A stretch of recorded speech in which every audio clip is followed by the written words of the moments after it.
reçois ce matin au nom du Seigneur Jésus. Alors que nous continuons à parler sur la pensée que nous avons développée pendant ce temps, à savoir lire le message autrement, ce matin, j'ai eu à cœur de d'abord définir le message lui-même, ce qu'il est effectivement. Avant que nous puissions savoir, pendant que nous apprenons comment le lire autrement, nous devons savoir le message lui-même, ce qu'il est. Et pour cela, nous prenons ce matin notre lecture dans le livre du prophète Ésaïe au chapitre 40. Nous lisons le paragraphe 6. La Bible dit, une voix dit, crie, et il répond, que crierai-je? Toute chair est comme l'herbe, et tout son éclat comme la fleur des champs. Que Dieu bénisse sa parole. Nous voyons ici qu'une voix criait à Ésaïe, lui demandant de crier, et c'est certainement la voix de Dieu qui disait à Ésaïe, crie, prêche, enseigne.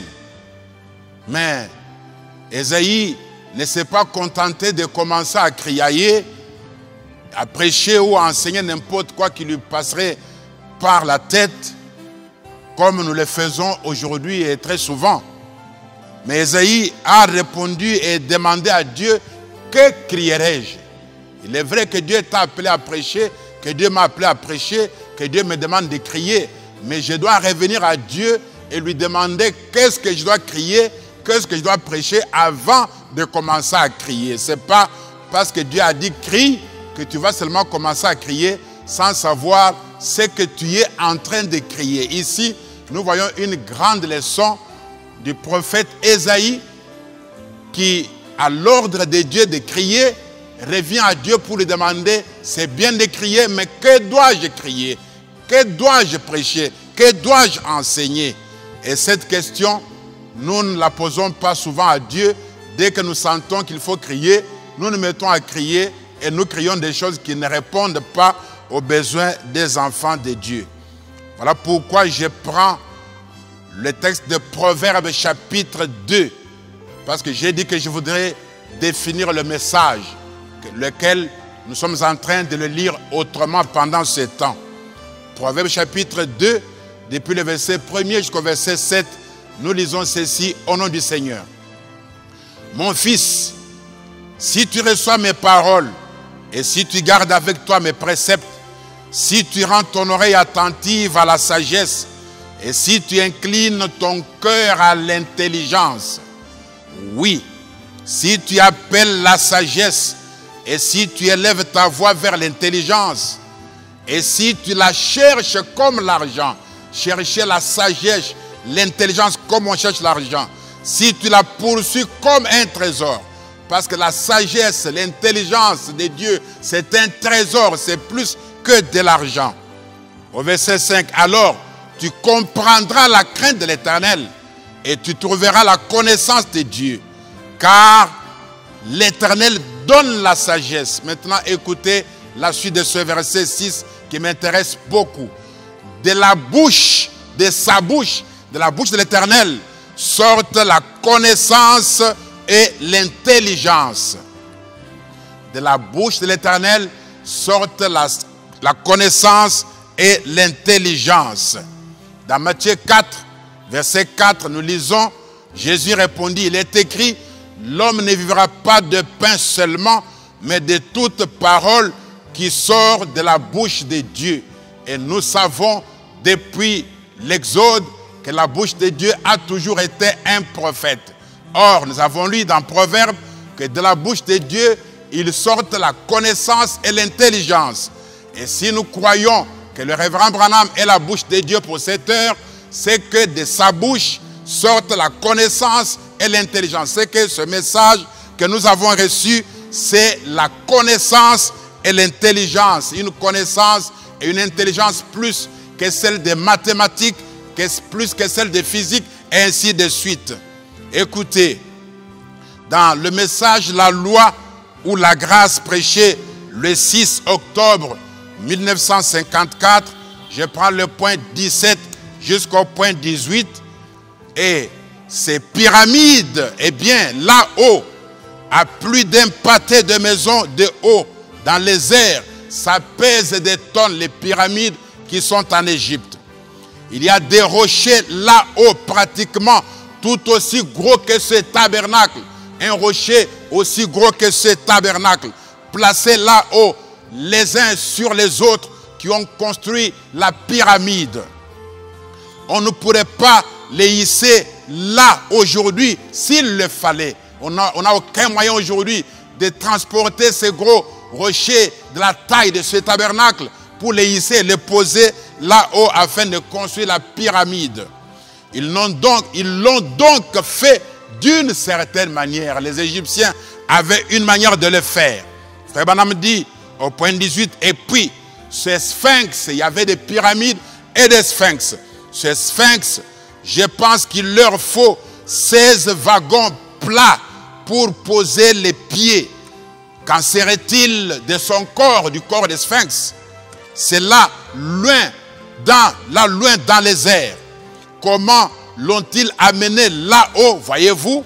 Écoutez la réponse. Comment est-ce qu'ils ont soulevé ces tonnes de rochers pour les placer les uns sur les autres et construire les sphinx et les pyramides, alors qu'aujourd'hui on n'a aucun moyen de pouvoir le faire? Comment ont-ils fait pour les amener là-haut? Frère Branham donne la réponse. Il dit, voyez-vous, c'était un peuple qui avait des mystères.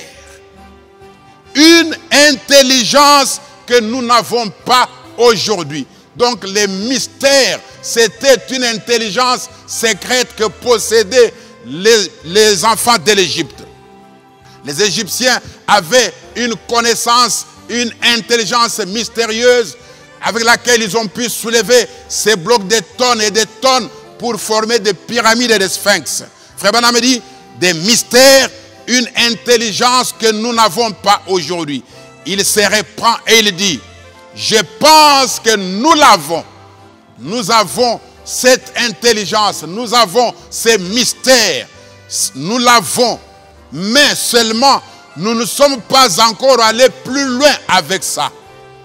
La puissance atomique ou quelque chose comme cela, parce que le courant électrique ou n'importe quelle puissance de ce genre n'arriverait à soulever cela. Mais ils ont bâti cela à leur époque.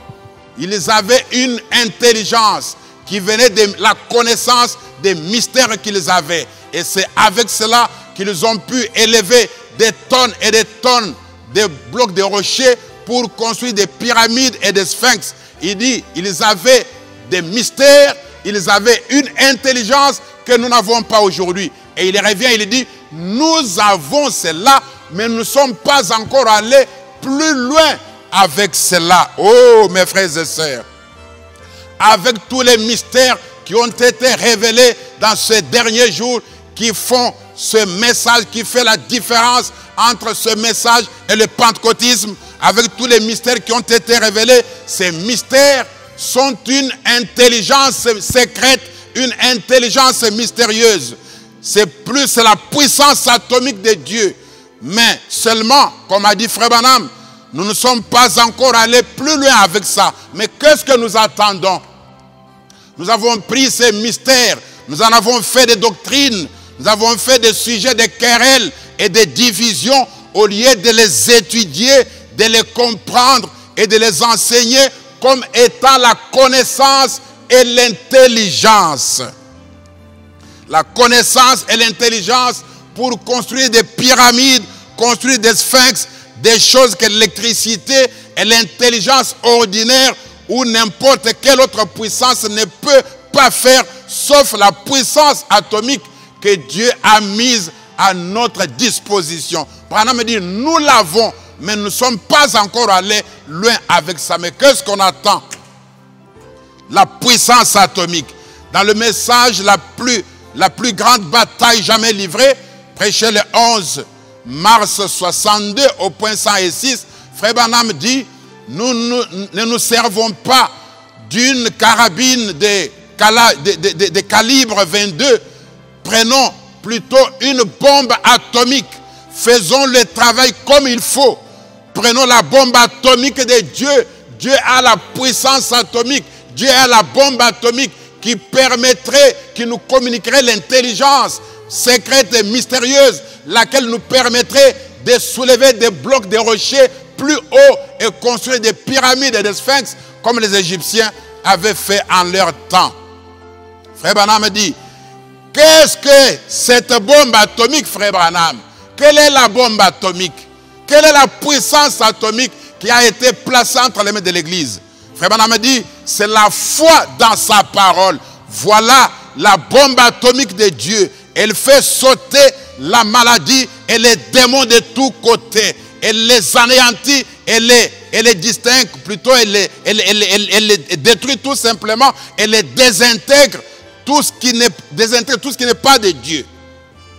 Quand cette bombe de la foi tombe là-dedans, avec la parole de Dieu derrière elle, cette parole qui sort de la bouche de Dieu, ce message qui doit être compris comme étant la connaissance et l'intelligence, une intelligence mystérieuse qui nous aiderait à aller au-delà de ce que les gens peuvent penser et imaginer.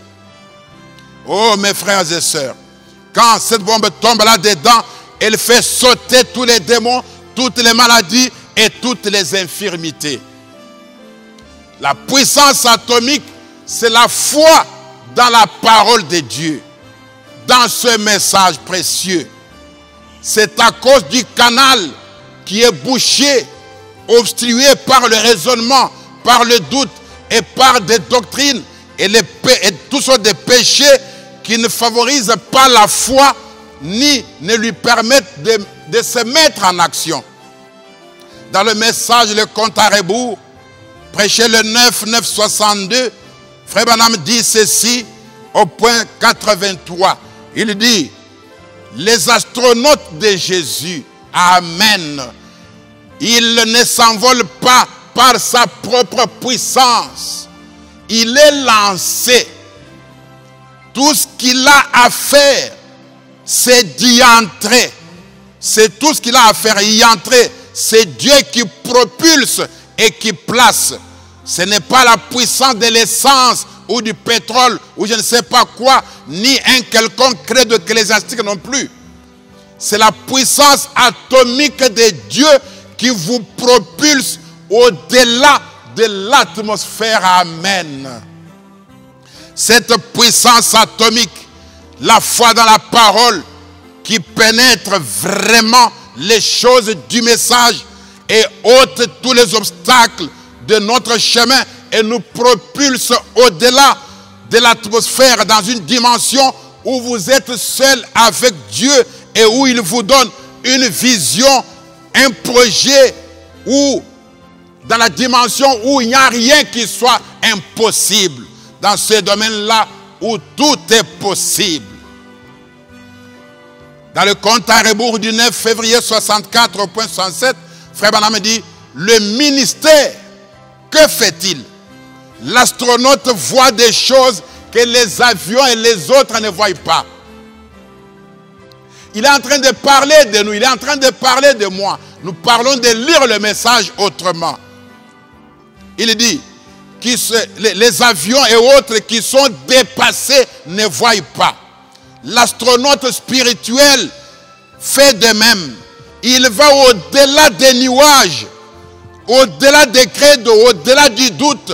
Et il entre dans l'espace, au-delà de l'atmosphère, au-delà de l'atmosphère de toute incrédulité, au-delà de l'atmosphère où il n'entend pas ce bavardage tel que, eh bien, nous ne pouvons pas y arriver, nous ne pouvons pas nous en sortir, personne ne coopérera avec nous, personne n'écoutera un tel message, personne ne coopérera avec vous, vous ne pouvez pas faire ceci, vous ne pouvez pas faire cela. L'astronaute est propulsé au-delà de tels discours qui vous disent vous ne pouvez pas faire, vous pouvez le faire.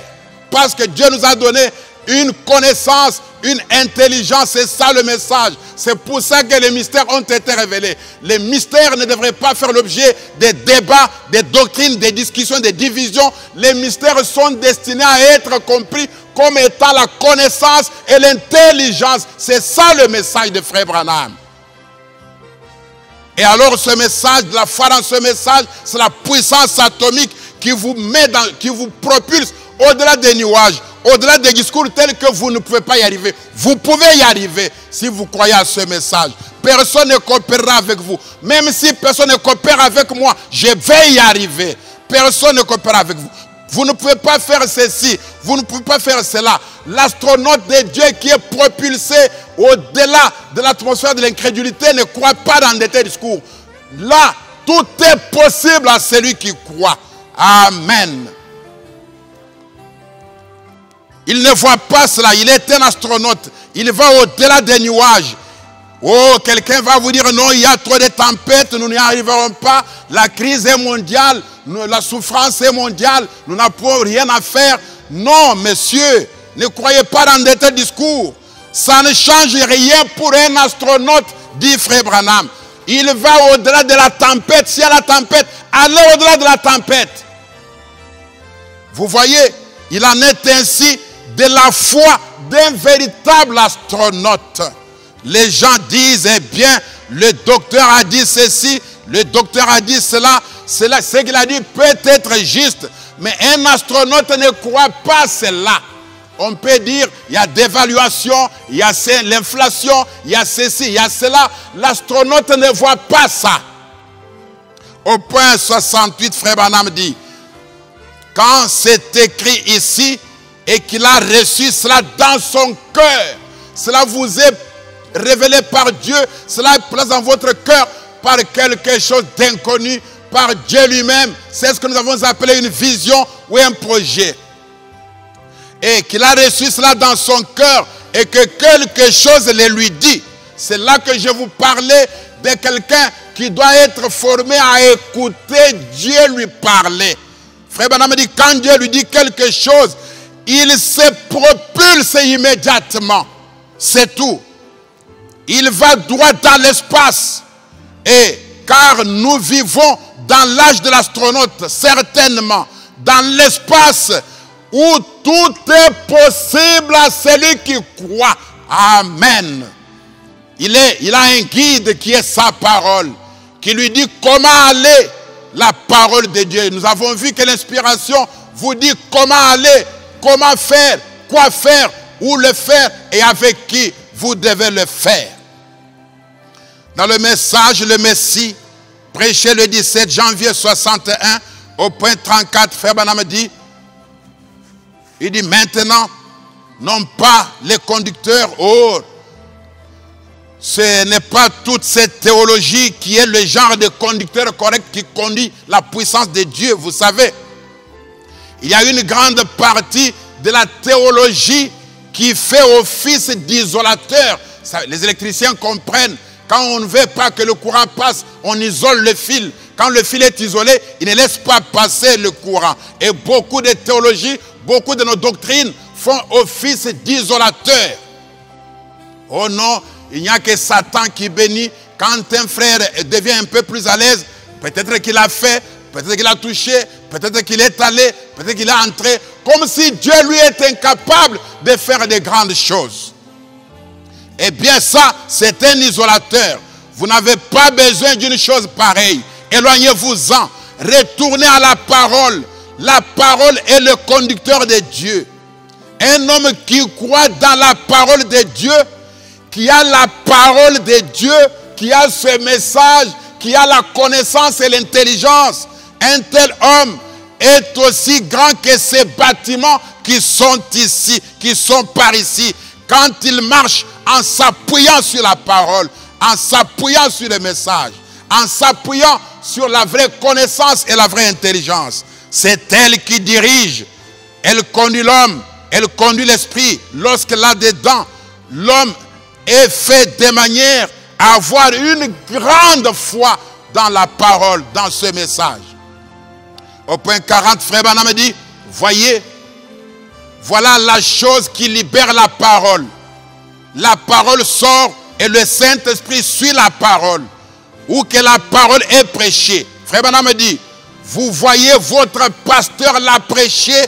La chose suivante, vous savez, wow, le Saint-Esprit passe dans le bâtiment. Voyez-vous, c'est vrai. Il est le conducteur de la parole. Ou plutôt la parole est le conducteur de l'esprit. car là où la parole est prêchée, l'Esprit la suit. Où qu'elle aille, eh bien, l'Esprit suit la parole. Oh, j'aime cela. J'aime un enseignement saint, pur de la Bible. Et le Saint-Esprit de la parole qui revient confirmer l'enseignement de la Bible. Si le Saint-Esprit ne confirme pas cela, c'est que vous avez inversé vos fils électriques. Vous avez une masse quelque part. Oui, messieurs. Si vous raccordez cette parole à la dynamo, au Saint-Esprit, à la foi véritable, cette grande chose qui produit la plénitude du courant, il va simplement enflammer ce petit fil électrique pour vous. C'est vrai. Et cela accomplira des choses pour vous. Oh, mes frères et sœurs, une vraie foi dans cette parole, dans ce message, une vraie connaissance des mystères qui ont été révélés dans ce temps de la fin, les mystères dont nous avons fait des doctrines pour nous diviser, nous insulter, toutes ces choses, alors que les mystères, les Égyptiens, quand ils les avaient, ils ont soulevé des blocs de tonnes, ils ont fait des pyramides, ils ont fait des sphinx, des choses remarquables. Et nous avons ces mystères pour nous insulter, pour nous diviser. Oh, quel dommage! Quand la parole est bien enseignée, qu'elle est bien reçue, ensuite qu'elle est connectée à la dynamo du Saint-Esprit avec la vraie foi, la dynamo produit non pas un peu de courant. Frère Branham a dit, mais cela produit la plénitude du courant et enflamme ce fil électrique pour vous et accomplit des choses, des sphinx et des pyramides. Oh, mais très souvent, nos fils sont inversés, où il y a une masse quelque part, où il y a un isolateur, où il y a une doctrine incrédule qui ne laisse pas passer le courant. Le message, c'est la connaissance et l'intelligence pour faire que le message et le messager correspondent et répondent à la situation du temps de la fin. Et dans un milieu donné, écoutez ce que dit Frère Branham dans le message de l'évangélisation au temps de la fin, prêché le 3 juin 1962 au paragraphe 135. Frère Branham dit ceci. Il dit, le messager est le message du temps de la fin. Ce message qui sort de la bouche de Dieu, ce message qui est la connaissance et l'intelligence, une intelligence mystérieuse, une intelligence mystique, une intelligence secrète révélée à ceux qui croient à cette parole de telle manière que ça leur donne une énergie que l'électricité ne peut pas donner, qu'aucune intelligence ne peut donner. Frère Branham dit, le messager et le message du temps de la fin devront répondre, répondre à la situation du temps de la fin. Ne pensez-vous pas? Ce message n'aurait pas pu être prêché il y a 40 ans. Non. Le message et le messager du temps de la fin doivent correspondre. Premièrement, il a dit répondre. Maintenant, il dit correspondre. Chaque mot a sa place. Chaque mot a sa valeur. Autrefois, dans ces jours-là, cela n'aurait probablement pas marché. Mais cela doit faire face à des conditions du temps de la fin. Correspondre, ça signifie, c'est que le message et le messager du temps de la fin doivent être en correspondance de grandeur, de forme et de position face aux situations et aux conditions du temps de la fin pour y apporter des réponses adéquates. Voilà le message et le messager doivent correspondre avec la situation du temps de la fin. Et cette situation du temps de la fin n'est pas la même dans tous les milieux. Le message doit être contextualisé. Le message doit répondre aux problèmes précis d'un peuple précis à un moment précis. Et pour cela, le message doit correspondre avec le messager. Et le message doivent répondre à la situation du temps de la fin. Oh, mes frères et sœurs, prenons par exemple, quand Anvers est fermé d'abord à cause des fêtes de fin de l'année. Et qu'ensuite, la Covid-19 s'invite et l'état d'urgence s'installe et le confinement s'impose et tout se bloque. C'est en ce moment-là que le message et le messager du temps de la fin doivent correspondre à nos conditions et doivent répondre à notre situation, à notre problème. Anvers est bloqué depuis novembre et décembre. La Covid-19 s'invite, l'état d'urgence est proclamé. Le confinement s'impose, tout est fermé, tout est bloqué. Les frontières sont fermées. En ce moment-là, le message est une intelligence. C'est la connaissance pour savoir quoi faire, quand le faire et où le faire.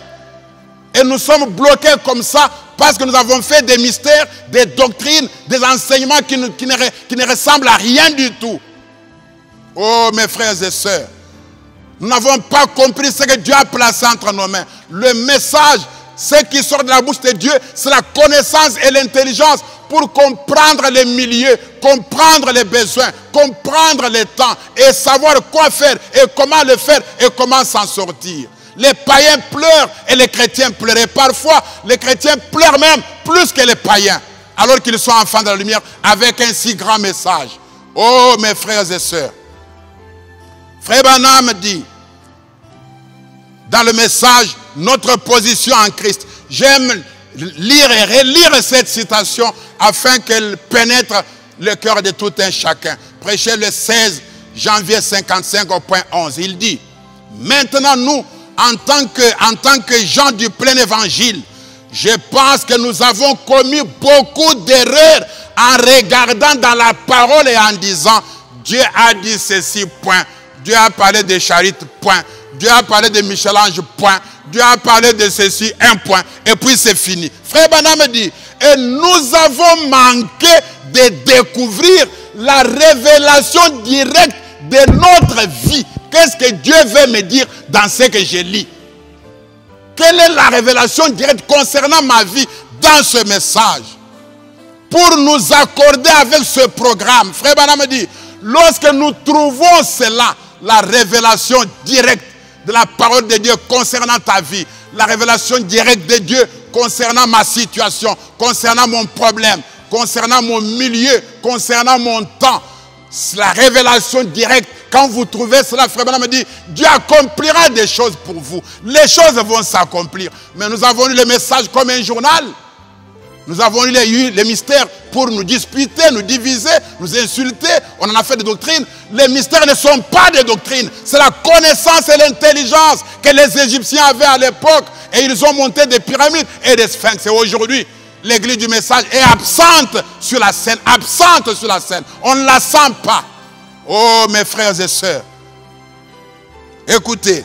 Frère Branham dit, je pense que c'est là que nous avons failli. Écoutez maintenant dans le message, le seul lieu d'adoration auquel Dieu a pourvu, prêché le 28 novembre 1965 au paragraphe 2. Frère Branham dit, pendant qu'on chantait, j'étais assis là-bas et j'ai parlé à mon vieil ami, le frère Brown. Et frère Brown a dit, frère Branham, jusqu'à hier, je ne comprenais pas du tout ce dont vous parliez. Il a dit, si les gens pouvaient vraiment pénétrer ce que vous dites, a-t-il dit, chaque obstacle serait ôté du chemin. Chaque obstacle serait ôté du chemin.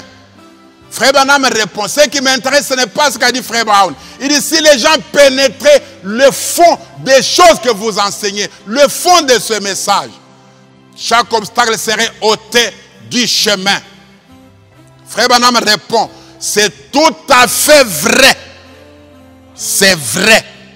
C'est tout à fait vrai. Il répète cela. Et il dit, si seulement vous pouviez saisir cela, si vous pouviez comprendre cela, c'est que tant que nous avons des obstacles, tant que nous sommes bloqués par Anvers, on est bloqué par l'état d'urgence, on est bloqué par ce ou par cela, nous n'avons pas encore compris le sens profond du message. Nous ne l'avons pas compris en tant que connaissance et intelligence. Oh mes frères, voilà pourquoi Ésaïe a dit, mais que crierai-je? Le vrai message à l'intérieur du message, la toute-puissance du message nous a échappé. La crème du message nous a coulé entre les doigts. En conséquence, tous les obstacles sont là devant nous et aucun n'a été ôté.